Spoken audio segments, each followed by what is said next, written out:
Halo, selamat datang di channel Teaching of History.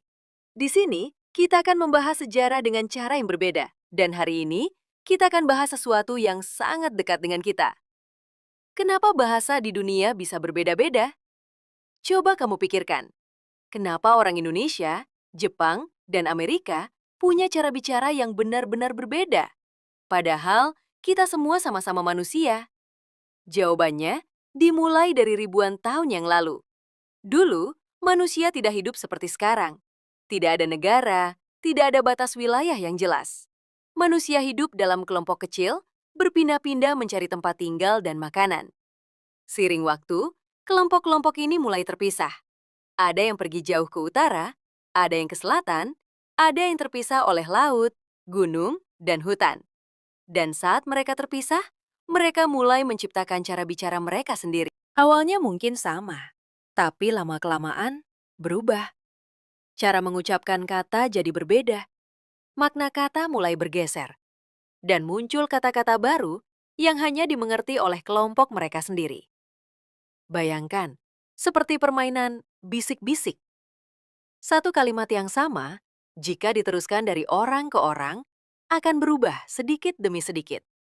Dan jika itu terjadi selama ratusan, bahkan ribuan tahun, hasilnya adalah bahasa yang benar-benar berbeda. Bukan cuma jarak yang membuat bahasa berubah, budaya juga punya pengaruh besar. Setiap kelompok manusia punya cara hidup yang berbeda. Ada yang hidup di laut, ada yang di pegunungan, ada yang di hutan. Dan semua itu mempengaruhi cara mereka berbicara. Contohnya, ada bahasa yang punya banyak kata untuk salju, karena mereka hidup di daerah dingin. Ada juga yang punya banyak kata untuk laut, karena hidupnya bergantung pada laut. Bahasa berkembang, mengikuti kehidupan manusia. Dan seiring waktu, perbedaan itu semakin besar. Sampai akhirnya, lahirlah ribuan bahasa di dunia. Jadi, bahasa yang kita gunakan hari ini bukan muncul begitu saja, tetapi hasil dari perjalanan panjang manusia, perpindahan, perbedaan budaya, dan waktu yang sangat lama. Dan tanpa kita sadari, setiap kali kita berbicara, kita sedang menggunakan bagian kecil dari sejarah itu.